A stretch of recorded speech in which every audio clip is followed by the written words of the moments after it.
ආයුබෝවන්. පැත්තකියත් ඇත්ත කියන හිරු රාත්‍රියේ 9:30 ප්‍රධාන පුවත් ප්‍රකාශය සමගින් මම බුද්ධිදනුකා බේසිංහ. මම පුබුදු රත්නායක. මුලින්ම ප්‍රධාන පුවත් සිරස්තල.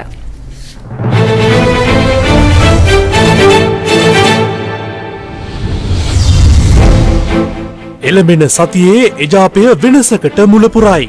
අපි එක්සත් ජාතික පක්ෂය ගැන යෝජනා ගණනාවකට දැන් අපි අධීක්ෂණය කරගෙන යනවා. ඒ පිළිබඳව මේ සතිය තුලදී අපි කොහොමද ඒ බලාපොරොත්තු වෙන ඒ ගැන අන්තිම තීරණ ටික දෙන්න. එජාපය ගැන වික්‍රමබාහුගෙන් විග්‍රහයක්. ඉන්විටේෂන් මහින්ද රාජපක්ෂලා 34 දෙනෙක් ඉන්නවා මේගොල්ලෝ පක්ෂයේ ඒගොල්ලෝ උදේ ඉඳන් ලෑස්ති වෙනවා. හිටපු ජනපතිනියගෙන් විවේචනයක්.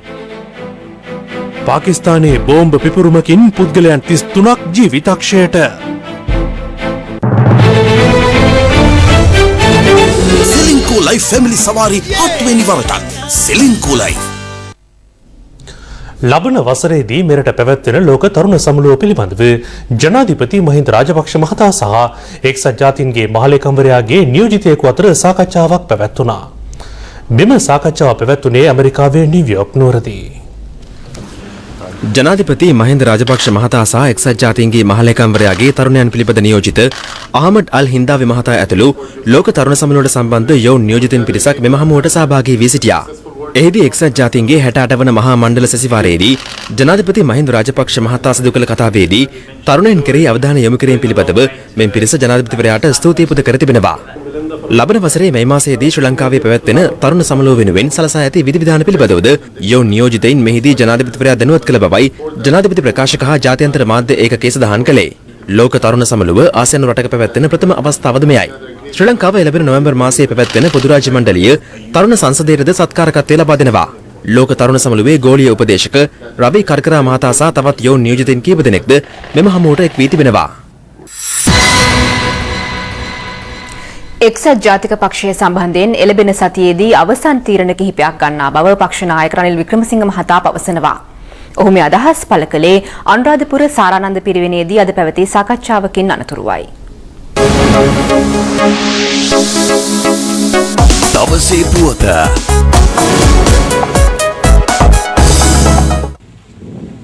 එක්සත් ජාතික පක්ෂ නායක රනිල් වික්‍රමසිංහ මහතා අද පෙරවරුවේ ශ්‍රී සාරානන්ද මහා පිරිවෙනට ගොස් ආගමික වතාවත්වල නිරත වීමෙන් අනතුරුව ශ්‍රී ලංකා රාමාන්‍ය නිකායේ අනුනායක හා එක්සත් භික්ෂු පෙරමුණේ අනුශාසක පූජ්‍ය ගිරාඹේ ආනන්ද හිමියන් බැහැදුටුවා. අනතුරුව පූජ්‍ය ගිරාඹේ ආනන්ද හිමියන් එක්සත් ජාතික පක්ෂ නායක රනිල් වික්‍රමසිංහ මහතා හා පාර්ලිමේන්තු මන්ත්‍රීවරුන් වන ලක්ෂ්මන් කිරියල්ල සහ පී හැරිසන් යන මහතුරුන්ගේ සහභාගීත්වයෙන් එහිදී විශේෂ සාකච්ඡාවක් පැවැත්වුණා. අපි යෝජනා කරා දැන් මේ තියෙන තත්ත්වයේ අනුව නායකත්ව මණ්ඩලයක් ප්‍රදේශක මණ්ඩලයක් පත් කළා. ඒ ප්‍රදේශක මණ්ඩලය තුල පක්ෂයේ ගොඩනගා ගැනීමට සුදුසුයි කියන එකයි එක්සත් භික්ෂු පෙරමුණේ අදහස. ඒ උත්තරීතර මණ්ඩලයේ පත් වෙනකොට පක්ෂයට ආදරේ තියෙන රටට ආදරේ තියෙන කීප දෙනෙක් මේකට පත් වෙයි. හාමුදුරු වශයෙන් අපි පිටපස්සෙන් ඉන්න මේක කරනවද නැද්ද කියලා බලන්න අපේ උපදේශයේ අපි ලබා දෙන සූදානම්. තනතුරු දැනට වෙනස් කරන එකක් නැති අපි එහෙම කිව්වේ නෑ. මොකද මේ ඉන්නාව ඇත්තෝ ටික තනි මතයක් නෙවෙයි බහුතර මතයක් එන්න ඕනේ. මේ තනි මතයකට ගියාම තමයි ප්‍රශ්න තියෙන්නේ. ඒ නිසා බහුතරයක් හොඳ ඒ ආපුවම ඒකට ඒ බහුතරේ සාකච්ඡා කරලා තමයි හොඳ තීන්දුවක් එන්නේ. උන්වහන්සේගේ යෝජනා සියල්ලම අපි පිළිගත්තා. ඉදිරි සතිය ඇතුළත පක්ෂයේ සියලු කොටස් ඒකරාශී කළා උත්තරීතර මණ්ඩලයක් උපදේශක මණ්ඩලයක් පත් කළා. ඒ උත්තරීතර මණ්ඩලයේ ආවාද අනුශාසන අනුව පක්ෂයේ ඉදිරි කටයුතු කරගෙන යන්න එක්සත් ජාතික පක්ෂය පොරොන්දු වුණා. මේ අතර එක්සත් ජාතික පක්ෂ නායක රනිල් වික්‍රමසිංහ මහතාද මෙම සාකච්ඡාවෙන් අනතුරුව මාධ්‍ය වෙත අදහස් පළ කළා. විශේෂයෙන්ම එක්සත් ජාතික පක්ෂය ගැන යෝජනා ගණනාවකට දැන් අපි අධීක්ෂණය කරගෙන යනවා. අපේ නායක ස්වාමීන් වහන්සේත් වැදගත් යෝජනා ඉදිරිපත් කළා තියෙන එකට විශේෂ අවධානය යොමු කරනවා. මම ඒ ගැන දීර්ඝ වශයෙන් උන්වහන්සේ කතා කරා. ඒ පිළිබඳව මේ සතිය තුලදී අපි කොහොමද මම ගිය බ්‍රහස්පතින්දා ප්‍රකාශ පරිදි අයි බලාපොරොත්තු වෙන ඒ ගැන අන්තිම තීරණ ටික දෙන්න. දවසේ පුවත.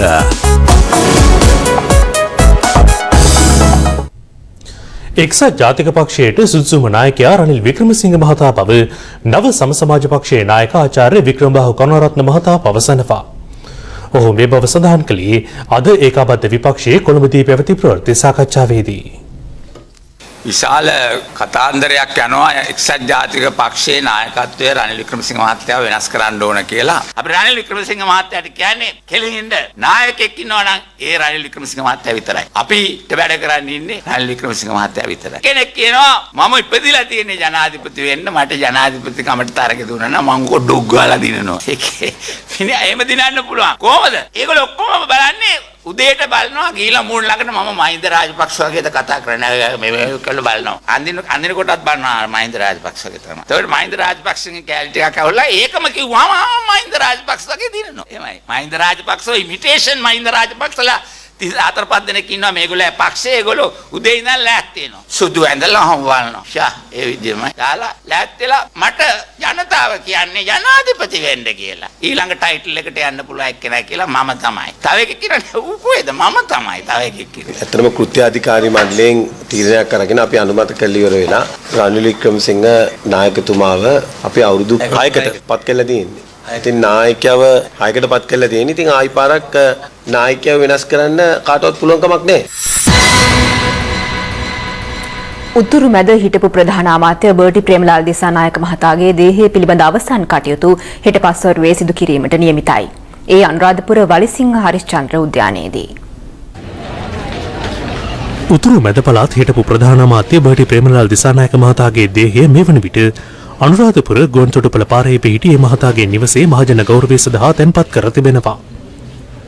මේ අතර ඊයේ පස්වරුවේ සහ අද දිනේ දිසානායක මහතාගේ දේහයට අවසන් ගෞරව දැක්වීම සඳහා මෙති ඇමතිවරුන් ඇතුළු දේශපාලකයන් රැසක් එක්ව සිටියා. හිටපු ජනාධිපතිනි චන්ද්‍රිකා බණ්ඩාරනායක කුමාරතුංග මහත්මියද දිසානායක මහතාගේ දේහයට අවසන් ගෞරව දැක්වීමට එක්ව සිටියා. පසුව හිටපු ජනාධිපතිනිය බර්ටි ප්‍රේමලාල් දිසානායක මහතාගේ පුතුන් සමග පිළිසඳරකද නිරත වුණා.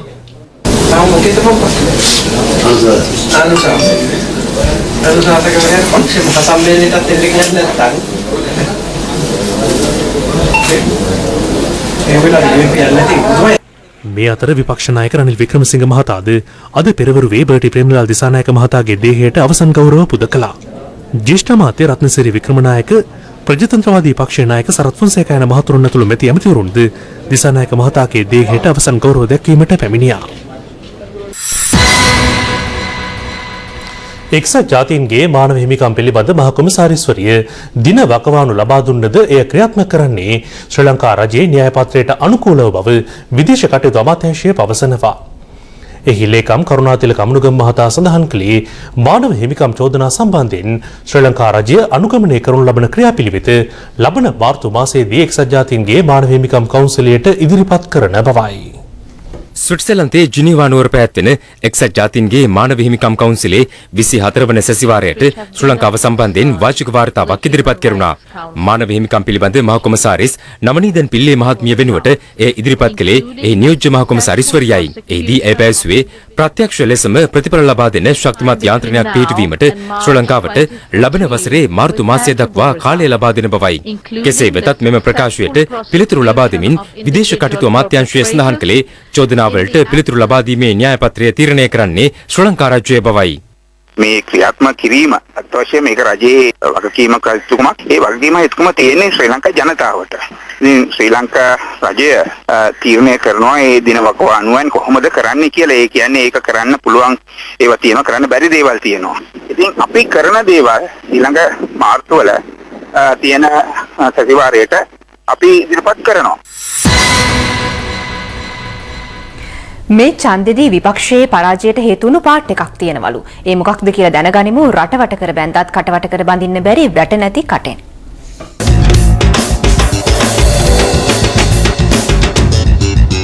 2009 පළාත් සභා මැතිවරණයත් එක්ක සංසන්දනය කරපුවාම ආණ්ඩුවේ ඡන්ද ප්‍රතිශතය පහළ බහැලා තිබෙනවා. බොහොම පැහැදිලිව ජනතා මතය ප්‍රකාශ කරා මැතිවරණයෙන් පස්සේ හොර ඡන්ද කියන කැලල කොහෙවත් ආවේ නැහැ. නැත්නම් අර උතුරේ ඡන්දේ ආමියක දාලා ගහලා හරි ගන්න තිබුණා. අපිට හරි කනගාටුයි තාමත් ඉන්නේ අර 60 ගණන් වල ගෝත්‍රික මානසිකත්වයේ. උතුරේ දෙමළ සමාජයට අදටත් ඡන්ද දෙන්න නිදහසක් නැහැ.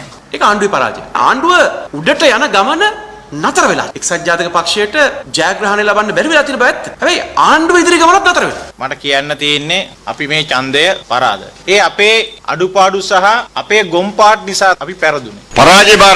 පරාජය බාරගන්න ඉදිරියටවත් ජයග්‍රහණයක් කරන්න මොකක් හරි යම්කිසි වැඩපිළිවෙලක් ඇති කරගන්න. 2001 දී අපි මැචුවර්නට මුහුණ දුන්නේ අපි දින 180ක් ඇතුළත විදුලි බලය යථා තත්ත්වයට පත් කරනවා කියලා. 159 වෙනි දිනේදී අපි විදුලිය ලබා දුන්නා. අපි තේරුම් ගන්නට ඕනි අපේ දරුවන්ට තැනක් හැදෙන්න නම් අපට වටිනාකමක් හැදෙන්න නම් එක්සත් ජාතික පක්ෂය මේ රටේ බලයට આવොත් කවදාවත් ඒක සිද්ධ වෙන්නේ නැහැ කියන එක. පවිත්‍රා දේවි වන්‍ය ආරච්චිනේ දැන් විදුලි බල ඇමතුමි ඕම් ඔය එතුමියගෙන් ඇහුවා අපි නරොච්ච වල බලාගාර විවෘත කළ කොච්චර කල්ද කියලා. කිව්වා මාස 21යි කියලා.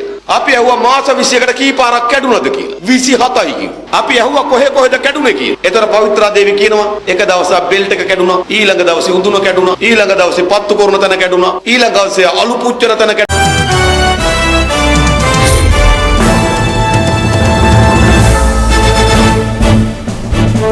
දැන් තවත් දේශීය තොරතුරු.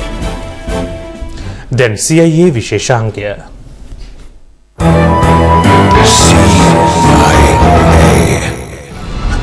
නිධානයකින් ලබාගත් බව කියන ගජමුතු රුපියල් ලක්ෂ 10කට අලෙවි කිරීමේ ජාවාරමක් පිළිබඳවයි අප CIA තුලින් ඊයේ තොරතුරු හෙළි කළේ. ගනුදෙනු සිදු කිරීමට තැරවකරුවන් අපට හංවැල්ල අධ්‍යාපන කාර්යාලය අසලට පැමිණෙන ලෙස පැවසුවා. මෙම තැරවකරුවන්ගේ උත්සාහය වුණේ මෙම ස්ථානයේදීම ගජමුතියයි පෙන්වන මේවා ගනුදෙනුකරුට විකුණා දැමීමයි.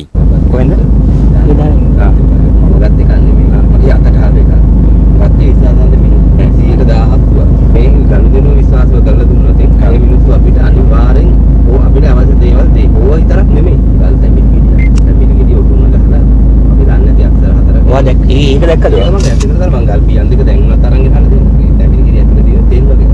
රෝස පාට තෙල් විශේෂයි. මෙම ජාවාරම සම්බන්ධ හංවැල්ල ප්‍රදේශයේ වෛද්‍යවරයෙකු ලෙස පෙනී සිටින ඔසාමා නම් පුද්ගලයාද ගනුදෙනුව පිළිබඳ මෙලෙස පවසනවා.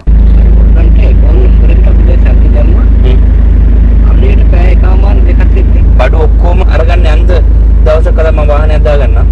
ඒතකොට ඔක්කොම මේකට ඔයා මිලක් කිව්වනම් තමයි මට අනිත් ටිකට කියන්න.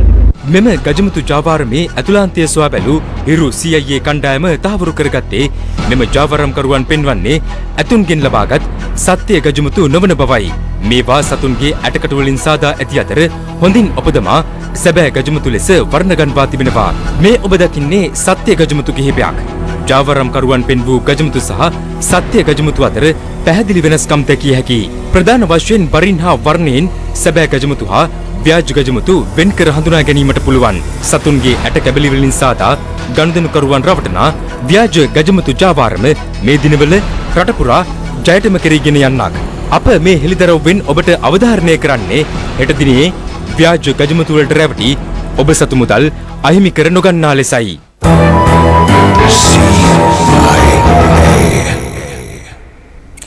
රක්ෂිත තුනක අද පස්වරුවේ ගිනි ගැනීම් හටගෙන තිබෙනවා.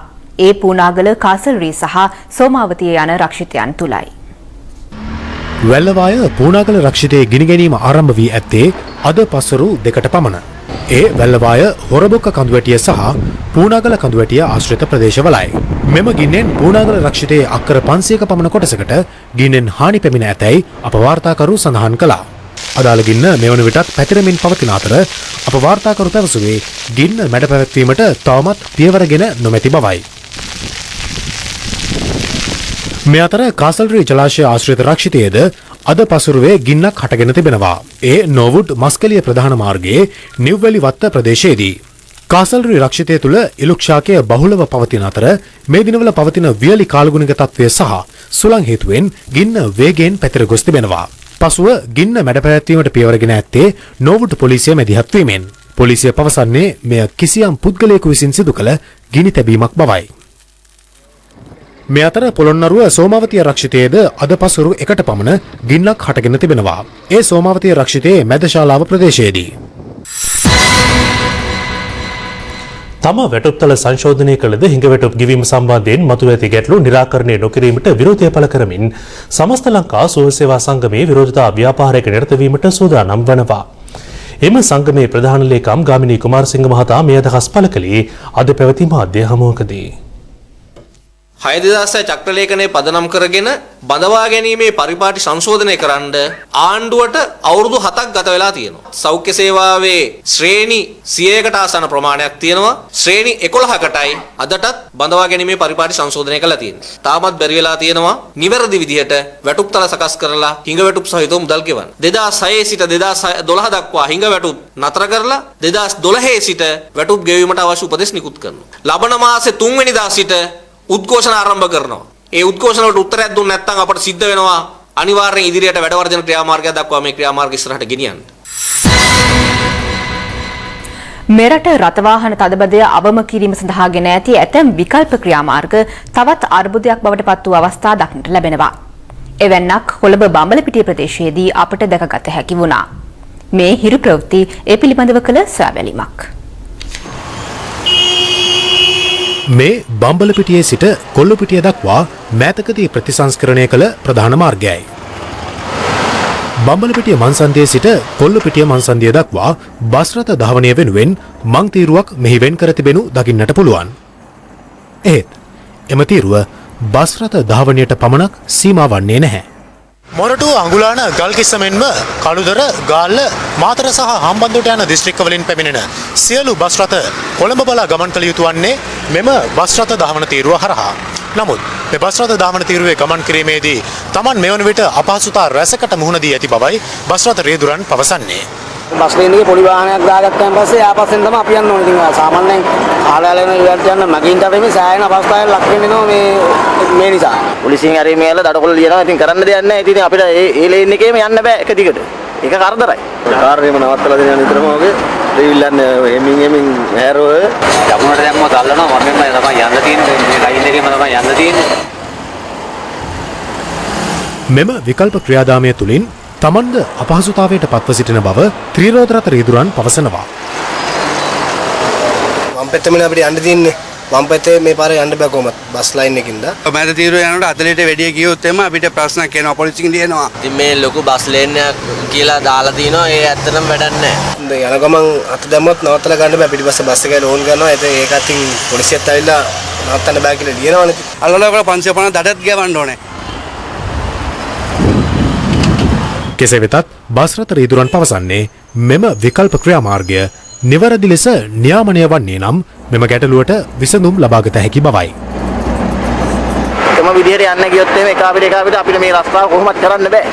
ඉතින් ඒකෙන් අමාරුවට එන බස් කරුවන් මිසක් අර අනිත් වාහන කරුවන් නෙමෙයි. පොඩි වාහන කරුවන් මේ මන් තීරුව පාවිච්චි කරන නිසා ඒ තීරුව අපිට ප්‍රයෝජනයක් ගන්න බෑ. ඉතින් මේක එච්චර සාර්ථක නැහැ කියලා තමයි මට කියන්න තියෙන්නේ. බස් ලේන් එකෙන් වැඩක් වෙනවා. හරියාකාරව ඒක පාලනය වෙනවා නම්. දැන් රටවටා හිරු. රටවටා හිරු. ශ්‍රී ලංකා යුද හමුදාවේ 64 වන සංවත්සරය නිමිත්තෙන් රෙජිමේන්තු 34ක දජ දළදා සමිඳුන් වෙත පූජා කර ආශිර්වාද ලබා ගැනීම අද සිදු කෙරුණා. ඒ යුද හමුදාපති ලුතිනන්ට් ජෙනරාල් දයාරත්නායක මහතාගේ ප්‍රධානත්වයෙන්.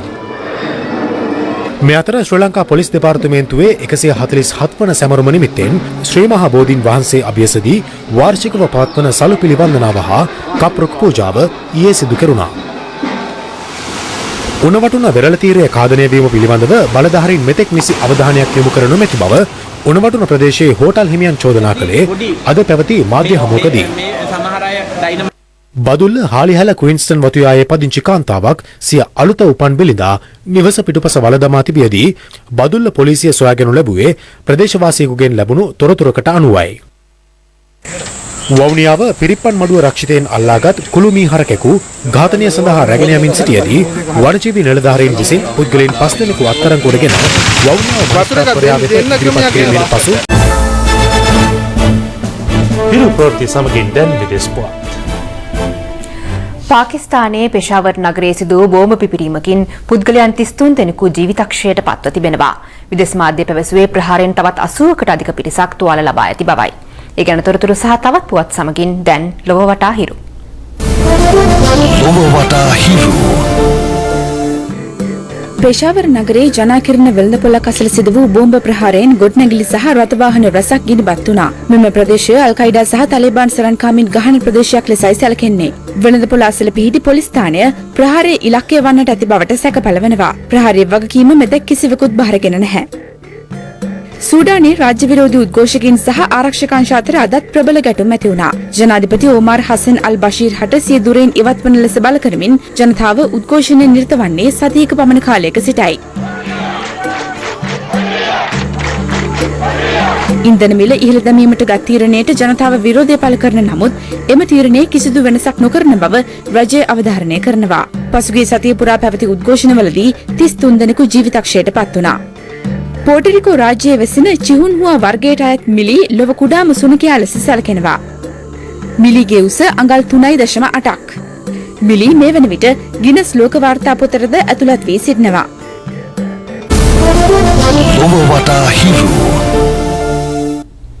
ස්පෝර්ට්ස් කෝණ ගෙන එන්නට අමිල් නත්මාසිංහගේ සූදානම්.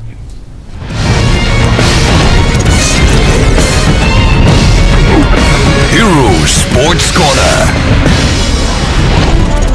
ශ්‍රී ලංකා පාසල් ක්‍රීඩා පිටියේ දස්කම් දක්වන දරුදරියන් වෙනුවෙන් පැවැත්වෙන ඉහළම ඇගයීම් මුරල ශ්‍රී ලංකා පාසල් වර්ණ ප්‍රදානෝත්සවයයි. 2012 වසර වෙනුවෙන් මෙම වර්ණ ප්‍රදානෝත්සවය පෙරේදා පැවැත්වුණා. කෙසේ වෙතත් මෙහිදී ඇගයීමට ලක්විය යුතු ක්‍රීඩකවන් කිහිප දෙනෙකුට වර්ණ අහිමි වුණේ ඇතැම් බලධාරීන්ගේ අදූරදර්ශී ක්‍රියාකලාප හේතුවෙන්. මෙවර වර්ණ ප්‍රදානෝත්සවයේදී පාසල් වර්ණයන්ගෙන් පිදුම් ලැබූ ක්‍රීඩකවන් සංඛ්‍යාව 538ක්. ඒ අතරින් කිහිප දෙනෙක් දෙවන වරටද වර්ණ දිනාගත්තා. කෙසේ වෙතත් අකණ්ඩව වසර 3ක් සමස්ත ලංකා පාසල් කැරම් ශූරතාව දිනු කොළඹ රාජකීය විද්‍යාලීය කණ්ඩායමේ මනුක අශේන් සහ පියුම් නිසංසල යන ක්‍රීඩකයින්ට මෙවර වර්ණ පිරිනමා තිබුණේ නැහැ. මීට හේතුව ලෙස පාසල් කැරම් සංගමේ ලේකම් ලලිත් බන්දුල මහතා පවසා තිබුණේ ඔවුන් ගිය වසරේද වර්ණ දිනාගත් නිසා මේ වසරේ ඔවුන්ගේ නම් ඉදිරිපත් නොකළ බවයි. මගේ පුතාටන් පියුම් නිසංසලෙන් දරුවට පාසල් වර්ණ වල නම කපලා කියලා අපට ආරංචියක් ලැබුණා. ඒ කියන්නේ අපි පාසල් ක්‍රීඩා අධ්‍යක්ෂතුමාට අභියාචනයක් මගින් දැනුම් දුන්නා. ඒ වෙලාවේ ලලිත් බන්දුල මහත්මයා ලිපිය කියවලා බලලා මේ ක්‍රීඩා අධ්‍යක්ෂතුමාට කිව්වා කැරම් වලට නැවත වර්ණ ප්‍රදානයක් කරන්න නැහැ කියලා. පාසල් කැරම් සංගමේ ලේකම්වරයා එසේ පවසා තිබුණත් සමස්ත ලංකා පාසල් කැරම් තරඟාවලියේ අනුශූරතාව දිනු නුගේගොඩ ශාන්ත ජෝන් විද්‍යාලයේ ක්‍රීඩකයෙකුට දෙවන වරටත් වර්ණ පිරිනමන්නට පාසල් කැරම් සංගමය පියවරගෙන තිබුණා. මේ පිළිබඳව අප කළ විමසීමකදී පාසල් කැරම් සංගමේ ලේකම් ලලිත් බන්දුල මහතා පැවසුවේ පසුගිය වසරේදී එම ක්‍රීඩකයාට ලබා දී තිබුණේ කුසලතා සම්මානයක් පමණක් වන බවයි. කෙසේ වෙතත් පසුගිය වසරේ වර්ණලාභීන්ගේ නාම ලේඛනයේ අදාළ ක්‍රීඩකයාට වර්ණ ලබා දුන් බව සඳහන් වෙනවා. මෙවන් පරස්පර විරෝධී ප්‍රකාශ කරමින් ක්‍රීඩකින්ගේ අනාගතය පිළිබඳව සුළු කොට තකන බලධාරීන් පාසල් ක්‍රීඩා සංගම්වල මුල්පුඩු තරණ තාක්කල් ක්‍රීඩාවේ අනාගතය පිළිබඳව ඇතිවන්නේ මහත් ප්‍රශ්නාර්ථයක්. එමෙන්ම ශ්‍රී ලංකාවෙන් බිහි වූ විශිෂ්ටතම චෙස් ක්‍රීඩිකාවක් වන සචිනි රණසිංහ පිළිබඳව ශ්‍රී ලංකා පාසල් චෙස් සංගමයට අමතක වී තිබෙනවා. 2012 වසරේදී ආසියානු මට්ටමේ පදක්කම් දෙකක් දිනා ගනිමින් ලොව හොඳම චෙස් ක්‍රීඩිකාවන් 64 දෙනා සහභාගී වූ ලෝක ශූරතා චෙස් තරඟාවලියට පවා ශ්‍රී ලංකා ධජ්‍ය රැගෙන ගිය සචිනිගේ නම වසරේ විශිෂ්ටතම ක්‍රීඩිකාවට හිමි සම්මානය සඳහා නිර්දේශ කර තිබුණේ නැහැ. පිරු ක්‍රීඩා අංශය මේ පිළිබඳව පාසල් චෙස් සංගමේ ලේකම් නිර්මලා ඊරියගම මහත්මියගෙන් විමසීමක් කළා.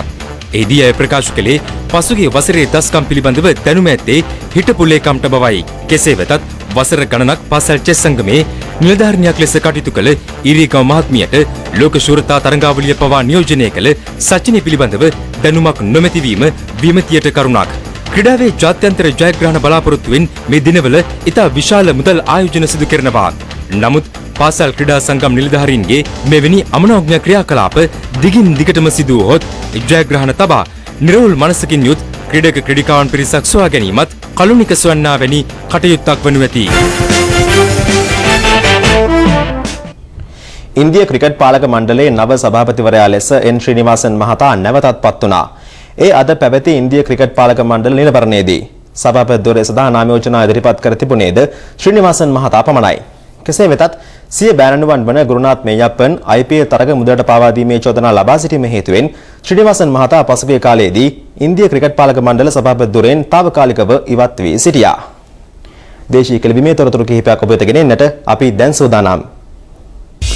ශ්‍රී ලංකාවේ කණ්ඩායම සමග පැවති පළමු එක්දින තරගයේ ලකුණු 28කින් ජය ගන්නට නවසීලන්තයේ කණ්ඩායම අද සමත් වුණා. පල්ලිකලේ ජාත්‍යන්තර ක්‍රිකට් ක්‍රීඩාංගණයේ කාසී වාසී දිනා පළමුවෙන් පන්දුවට පහර දුන් නවසීලන්තයේ නියමිත පන්දුවර 50 තුළ කඩලු 8ක් දැවි රැස් කළ ලකුණු සංඛ්‍යාව 350ක්. 4 පාර 6ක් සහ 6 පාර 5ක් සමගින් ලූක් රොන්කි ලකුණු 84ක් ලබා ගත්තා. පන්දු යැවීමේදී දිල්රුවන් පෙරේරා, ඉෂාන් ජයරත්න සහ සජිත සේරසිංහ අතරේ කඩලු දෙක බැගින් බෙදී ගියා. පිළිතුරුම ක්‍රීඩා කළ ශ්‍රී ලංකා කණ්ඩායමට පන්දුවර 47යි පන්දු 4ක් තුළ සියල්ලන් දෙවි රැස් කර ගැනීමට හැකි වුණේ ලකුණු 322ක් පමණයි. දිමුත් කරුණාරත්න 4 පාර 17ක් සමගින් ලකුණු 120ක් ලබා ගත්තා. පන්දු යැවීමේදී ඇඩම් මිල්න් සහ ඇන්ටන් ඩෙව්සිච් කඩලු 3 බැගින් බෙදෙහෙළුවා. ලබන නොවැම්බර් මාස ඕස්ට්‍රේලියාවේදී පැවැත්වෙන විශේෂ ඔලිම්පික් ක්‍රීඩා තරගාවලියට සහභාගී වන දකුණු පළාතේ ක්‍රීඩකවන් වෙනුවෙන් පුහුණු කදවරක් ඊයේ පැවැත්වුණා අම්බලන්ගොඩදී. මානසික ආබාධ සහිත වන් වෙනුවෙන් පැවැත්වෙන මේ තරගාවලියට ශ්‍රී ලංකාවෙන් ක්‍රීඩකවන් 36 දෙනෙක් සහභාගී වන බව. ඒ අතරට දකුණු පළාතෙන් එක්වන ක්‍රීඩකවන් සංඛ්‍යාව 3ක්.